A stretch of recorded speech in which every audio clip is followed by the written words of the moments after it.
Well, happy Friday, one and all. I thought we'd do today is just whiz through what's going to happen in tonight's episode, as per what's been released to the press. And there's some interesting stuff here.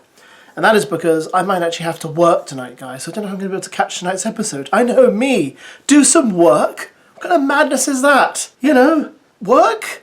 So the Sun have revealed that tonight 2 girls will be axed from the villa in a recoupling. I don't think anyone's going to be surprised to hear that. But before we speculate as to who that might be, let's catch up with where we left off last night with that ridiculous cliffhanger where Sammy was about to do Snog, Marry, Pie. Sammy gets her chance in Snog, Marry, Pie tonight, and as Luca waits nervously to see if he's going to be chosen, so too does Grace. But which way will Sammy go? I think there's lots of ways Sammy could go, but inevitably I think for the sake of safety, she'll probably pie Luca, won't she? Let's be honest. She's either going to pie him or ask him to marry her. But she's not going to snog him, because I think that would just cause too much drama, and she already seems fed up of the drama. So I don't know, she'll probably ask Ronnie to marry her, and she'll probably snog, I don't know, Omar, and she'll pie Luca, I reckon. And then everyone will be safe. That's a completely off-the-cuff, ridiculous prediction, I know, but I'm just judging by what's happened, I think that's the way it will go.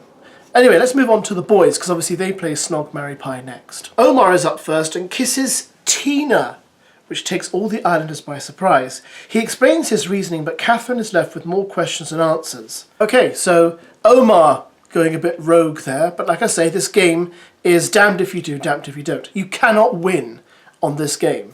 But him kissing Tina will probably set alarm bells ringing in Catherine's mind, and we do have a bit more on that coming up. Luca has a choice to make with his kiss. Has he learned his lesson from the last challenge? Well, of course he has, right? We know what he's going to do. He's going to what? Pie Sammy? Do you reckon? Pie Sammy? Yeah, probably.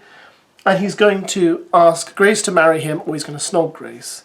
And whichever one Grace doesn't get, he'll give to Catherine, because Grace and Catherine are friends. He will have learned his lesson from the last time, yeah? From Spin the Bottle. So he's either going to snog Catherine, marry Grace, or snog Grace and marry Catherine. And there'll be absolutely no ramifications, because everyone will say, well done, Luca, you did the right thing, because you're so incredibly scared of Grace. Which I think he is a bit, or is he just doing it for a quiet life? I don't know. Sammy also pies Ekin-Su for the heart rate challenge kiss, whilst Ronnie gets down on one knee to propose to Harriet. Oh, I can't believe it. Chugs makes a statement by snogging Tina and ignoring Danielle as she tells him, you should have pied me, at least the feeling's mutual. So we know that Chugs quite likes Tina. So him kissing Tina, no shock there. I don't really think he's into Danielle, and I think that will leave Danielle vulnerable later on. Curtis marries Ekin, reciprocates a pie for a pie with Danielle, and Casey marries Gabby with a promise of a future together before giving Sammy a pie for being his best friend's ex. Now, of course, just in case some of you don't know, his best friend is Tom Clare, who won Love Island All Stars last year. But when Tom was originally on Love Island, he was on it with Casey, and Sammy was also on their season of Love Island, and Tom and Sammy were one of the golden couples. So there you go, that's what he's referring to there, just in case you're wondering. It's very petty. Later that afternoon, while they're enjoying the heat, the Islanders get an unexpected text asking them to gather at the fire pit. Grace gets a text which reads, Islanders, today there will be a recoupling where the boys will choose which girls they want to couple up with.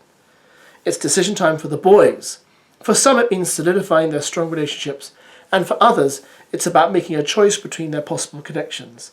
It's a tense time with one final decision leaving 2 girls single, and to the shock of Islanders, saying a sudden goodbye to the villa. So who do we think those 2 girls are going to be? Well, judging by what we've seen this week, we all know who is going to couple up with who, don't we? So I think our main play here is Chugs and Luca. Who are they going to pick? I think it's highly likely Chugs will pick Tina, and that will leave Danielle single. And then, of course, it'll be Luca's turn. Now, we all know, guys, Luca is not going to pick Sammy. That's not going to happen. He's going to pick Grace. He's no dummy. He's done Love Island before. So he is going to pick Grace, which will leave Sammy single and Danielle single, and then I think both of them will be dumped from the island. Unless something radical happens, because I just don't see it happening another way. Now, something could happen, right? For example, there's friction between Catherine and Omar. Could Omar end up picking Tina? Maybe. but I'd be surprised. And anyway, that would still leave Danielle single. So I think it's highly likely that SAMIE and Danielle are our girls who are leaving. Now, let me know what you think in the comments. Do you agree, or am I way off base here? Let's have a little look into the other conflicts happening within the villa in tonight's episode. After being left confused at Omar's actions in the challenge, Catherine pulls him for a chat, asking him, "Why did you kiss Tina?" Omar replies, "I'm going to nip this in the bud. I don't have anything for Tina." Catherine replies, "Why would you kiss her again?" It felt like déjà vu. I was reliving that moment. Everyone's looking at me. Omar says, "I don't want to make you feel like I don't consider your feelings. I'm sorry." Catherine says, "That was the second chance. Don't do anything else, especially with Tina. That's a bye. I'm telling you now, it will hurt me." Will Omar stay true to his word this time?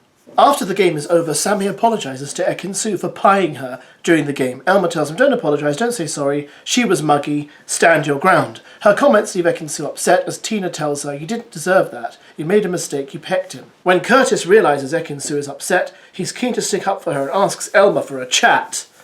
He tells her, "I don't think you've taken Ekin's feelings into consideration. She feels like she's been kicked while she's down." Elmer responds, "You're entitled to your opinion. If she, Ekin, wants to speak to me, it's not a problem." The night ends on a sour note between the pair. The next day, Elmer and Ekin-Su try to work things out. Can Elmer forgive and forget about the heart rate challenge once and for all, or will their friendship stay strained? Curtis then emerges through the doors and does a samba for both women and solves their emotional problems through dance. That doesn't happen, but I would love to see that. Now, of course, what a load of nonsense. How petty of Elmer to carry on. I mean, Ekin-Su's already said sorry for this. It was the heart rate challenge. She kissed him on the lips she shouldn't have done, blah, blah, blah. But Elmer, SAMIE's with you. Curtis is with Ekin. I just don't think it's worth dragging this along. But they're quite petty, this lot, aren't they? Sounds like tonight will be a pretty good episode. Let me know again what you think. Do you think Omar and Catherine might be on the rocks? Do you think Curtis is right for sticking up for Ekin-Su? I mean, the guy knows what to do now. He knows the drill. And again, let me know your thoughts on Luca and Grace and SAMIE and who you think is going home tonight. And I will catch you much later. Have a wonderful, utterly freezing afternoon. It's cold out there, guys. Trust me. I've been outside and now I'm inside. And I'm not going outside again. Oh no.